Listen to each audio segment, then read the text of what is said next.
Andrew Mackenzie, thank you very much for joining me there. Now, big news for investors, of course, this dividend of $2.35 US for the full year. That must be very pleasing to give out.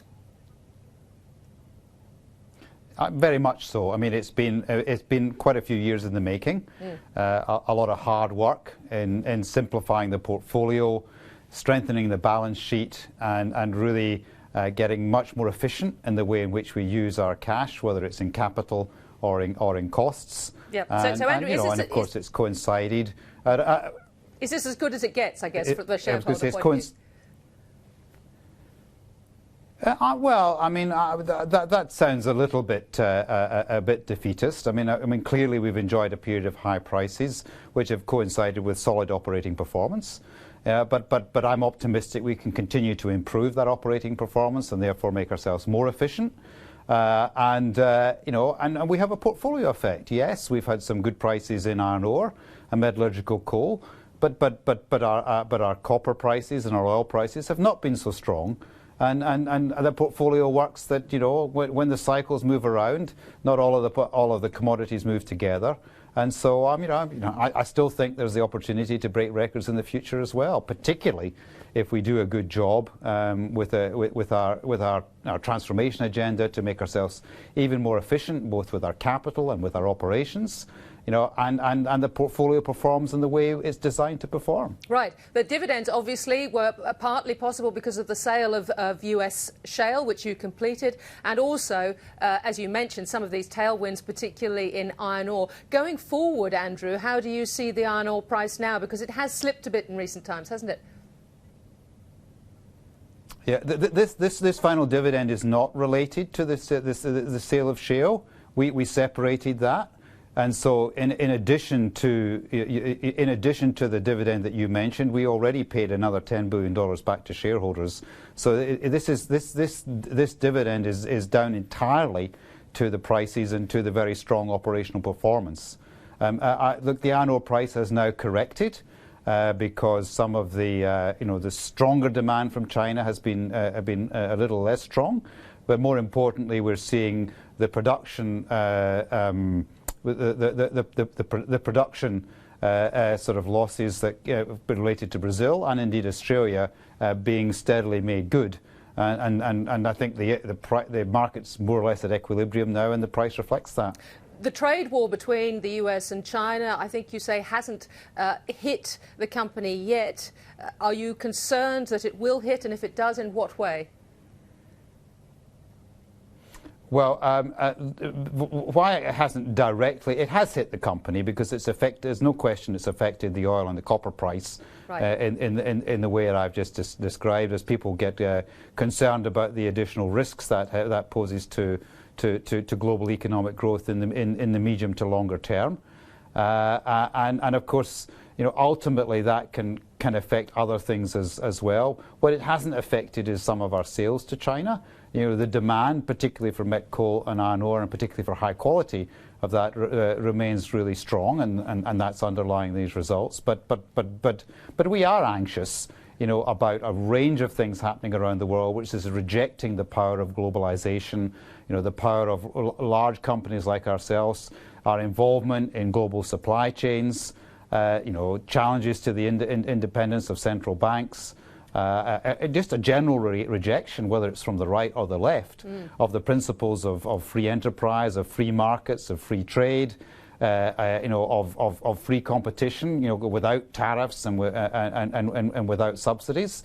We don't depend on all of that. We depend on the freedom, and we depend on, if you like, globalized capitalism, which we think allows the world to generate a lot more wealth and then share it. And but many political systems at the moment are actually rejecting that. They believe there is a better system out there. I don't.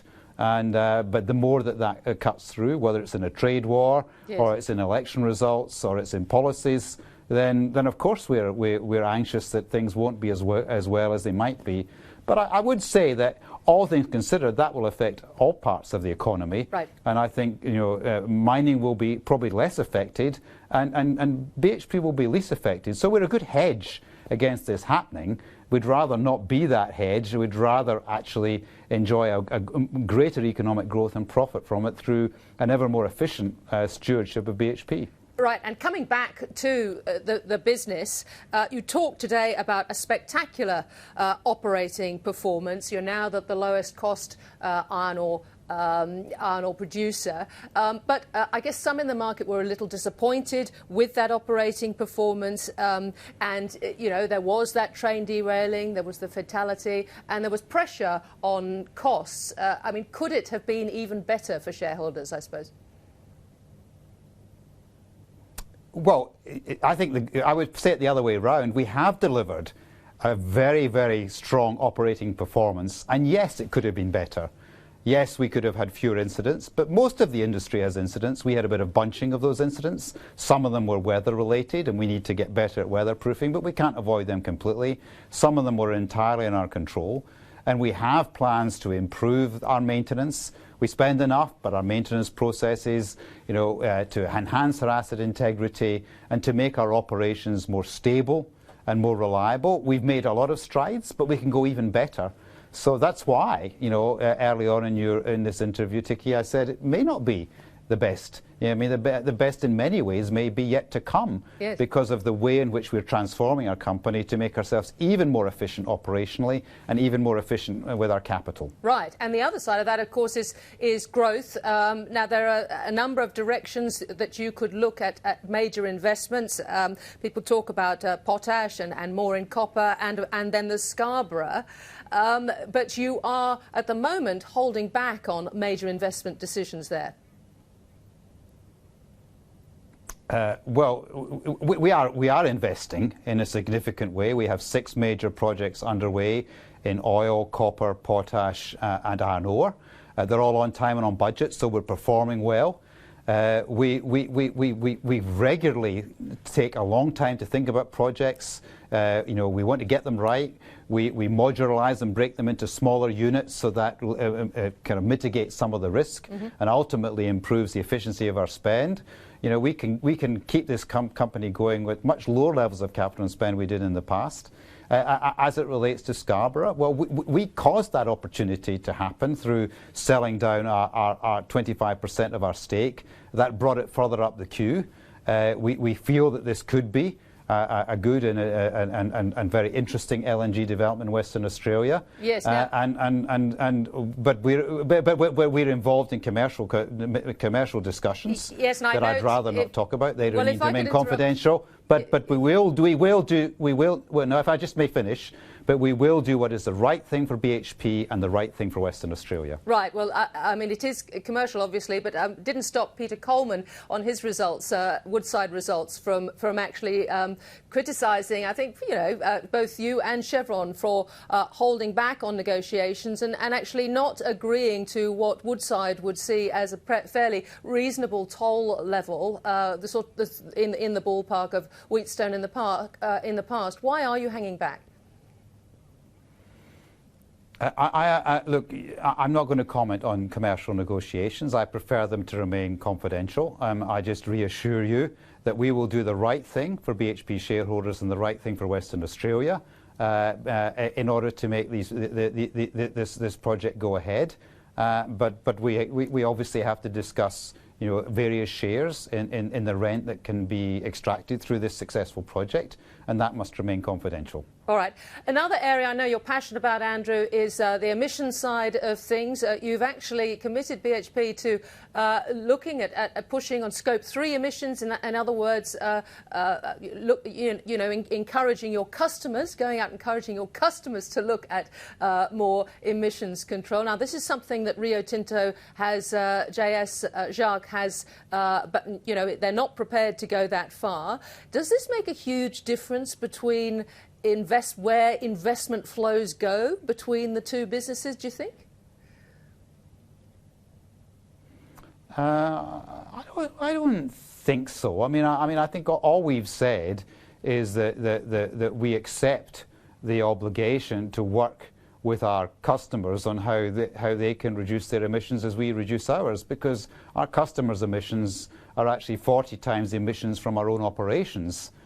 We have some know-how to contribute in all of that, and we're prepared to put a bit of money behind that in order that we draw more people into the challenge of global warming, and so yeah, I guess that's it. I mean, we take the view that that human-induced climate change is pretty well proven, and so we accept the science. We're also quite open to debates as how you respond to that. Yes. But we do think we should buy insurance, and that's why we believe it's in all our interests that we draw more people. We create a coalition of the willing, yes, all throughout our supply chain to do something about our carbon footprint, both within our own operations and the operations of our customers. And I wonder what you think of the US Business Roundtable, very senior business leaders, including Lachlan Murdoch, signing up to this, where they are actually committing to look at all stakeholders and not having shareholders as the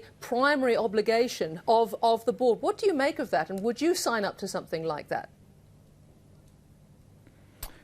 Well, I think the Business Roundtable has had that as a broad policy for some time now, but we certainly believe in profits with a purpose. We have a purpose for BHP, which is that we bring people and resources together to create a better world. That's something we use in a very motivational way internally, but I'm happy to talk about it externally. I don't think it's either or.